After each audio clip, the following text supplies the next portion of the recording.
dull, dark, and sound-stained autumn of the year, when the clouds hung low in the heavens. I had been passing along on horseback through a dreary tract of country and found myself within view of the house of Usher. A sense of inseparable gloom pervaded my spirit. Nevertheless, in this mention of gloom, I now composed myself with something of some weeks.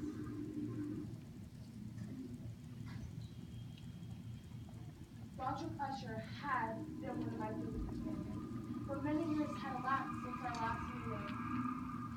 A letter, however, had lately reached me in a distant part of country, which, in its widely important nature, had admitted of no other than a personal reply, gave evidence of agitation.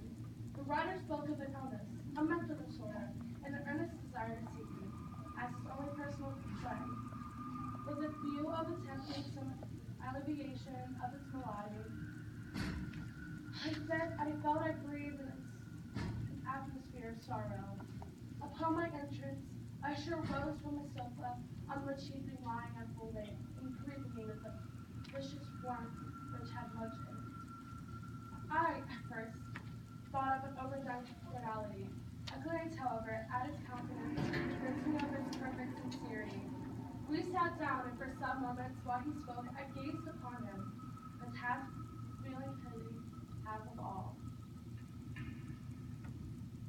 Surely man had never been so terribly altered in so brief a period as had Roderick Usher. To a species of terror, I found him a slave. I shall perish, said he. I must perish in this deplorable folly. Thus, not otherwise, shall I be lost. I dread the events of the future, not in themselves, but in their results. I shudder at the thought of any, and even the most trivial incident, in which may operate upon this intolerable aggregation of soul. I have indeed no harbor of danger except in its absolute effect in terror. In this unnerved and this pitiable condition, I felt that the period will sooner or later arrive when I must abandon life and lose them together. In some struggle with the phantasm, he admitted, although with hesitation, that much of the gloom which thus afflicted him could be traced to a far more palatable origin, to a severe illness of a tenderly beloved sister, his last and only relative on earth. Her decease, he said, with a bitterness which I could never forget, will he be from the last of the ancient race of the Ushers. While he spoke, the Lady Madeline passed through slowly in the apartment, and had disappeared. I regarded her with an utter astonishment, not unmingled with dread, and yet I found it impossible to account for such feelings. A sensation of superior oppressed me, as my eyes followed her retreating step, when a door at length closed upon her.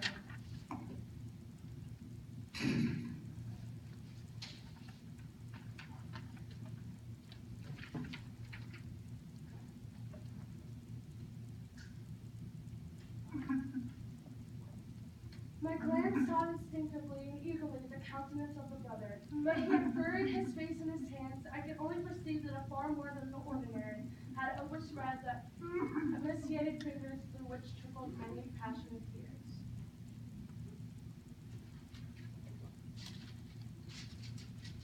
The disease of Lady Madeline had long baffled the skill of her physicians.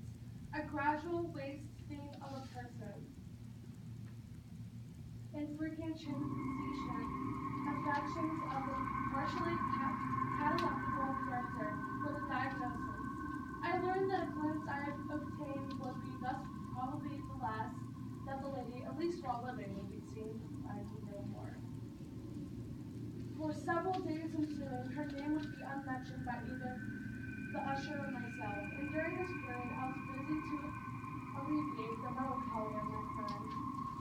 One evening, having informed me abruptly that the Lady Madeline was no more, he stated his intention of preserving her corpse for a fortnight in one of the numerous vaults within. The worthy William, however, assigned for the stimulant proceeding, the brother had led his resolution that the consideration of the unusual character of the malady of the deceased, and in the remote of an exposed situation of a burial ground with family. I will not deny when I called to mind the sinister countenance of the person whom I met upon the staircase on the day of my arrival at the house I had no desire to oppose. At the request of the usher, I personally aided him in the arrangement for the temporary interment. The body having been in a coffin, about in which we placed it beneath the portion of the building in which was my old sleeping apartment. Now, some days having elapsed, an observable came over the features of the mental disorder of my friend. There were times, indeed, when I thought his unseemly agitated mind was laboring with some oppressive secret to divulge, in which he struggled for the necessary courage. At times I was weak to resolve all into the more explicable vagaries of madness. I beheld him gazing upon vacancy for a long hour, as if listening to some imaginary sound. It was no wonder that his condition terrified me. I felt it creeping upon me, the wild influence of its own fantastic superstition. It was especially upon retiring to bed on the seventh or eighth day after the placing of Lady Madeline in the bedroom. I experienced the full power of such feelings. Sleep came not near. An appreciable tremor gradually pervaded my frame, and at length there sat upon my very heart an incubus of utterly causeless alarm. Shaking this off in the gasps, in the struggle, I uplifted myself from the pillows, and peering earnestly within the intense darkness of the chamber. Hearkened, I know not why, except an instinctive spirit prompted me to a certain low and indefinite sounds which came through the pauses of the storm. At long intervals, I knew not which. I knew to a certain low and indefinite sounds which came through the pauses of the storm at long intervals. I knew not whence, overpowered by an intense sentiment of horror, unaccountable yet unbearable.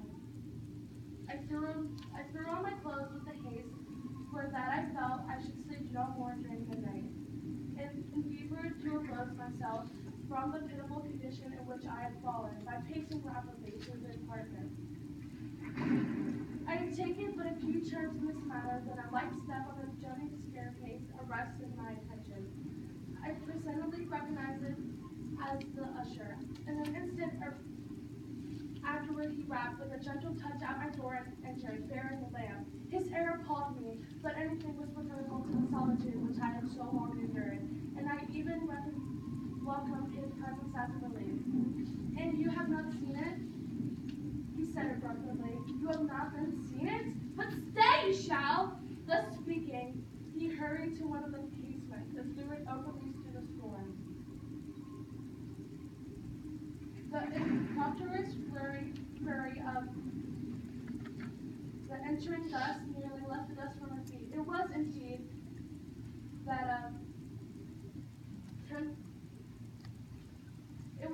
that yet sternly beautiful night, and one wildly singular in its beauty.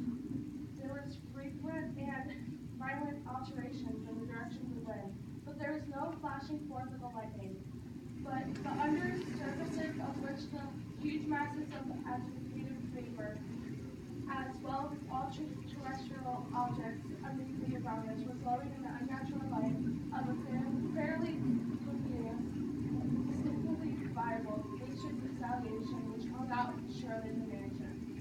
You must not, you shall not behold this, I said to Usher, as I led him from the window to speak. These appearances, which worldly you, are merely electrical phenomena, not uncommon, or it may be that they have ghastly origin in the frank miasma of the torrent. I leaped to my feet. He spoke in a low, hurried, gibbering murmur, as if conscious of my presence. Not hear it? Yes, I hear it, and have heard it. Many minutes, many hours and days have I heard it, yet I dared not speak. we'd put him living in the tomb. I now tell you that I heard the first female movements in the hollow coffin. I heard them many days ago. The grating of the iron hinges of her person and her struggles with the coppered archway of the vault. Oh, whither shall I fly? Have I not heard her footstep on the stair? Do I not distinguish the heavy, horrible beating of her heart? Madman! Here he shrieked. As in the effort he was giving up on her soul, madman, I tell you, that she now stands without the door. The huge antique panels to which the figure pointed drew slowly back upon the jaws. With those doors, there did stand the figure of Lady Madeline of Usher. There was blood upon her white nose. With a low moaning cry fell heavily inward of the person of her brother, a victim precariously anticipated. From that chamber, from the maritime fled a gas. Suddenly there shot along the path a wild light. I turned to see where something so unusual could have issued, for the vast house and its shadows were so alone behind me. The radiance of which the full setting of the blood-red moon, which now shone vividly, that a once barely discernible fissure now extending from the roof of the building, in a zigzag direction to the base. While I gazed, the fissure rapidly widened my brain reel as I saw the mighty walls rushing asunder and the deep and stained part at my feet closed suddenly and silently over the fragments of the house of Usher.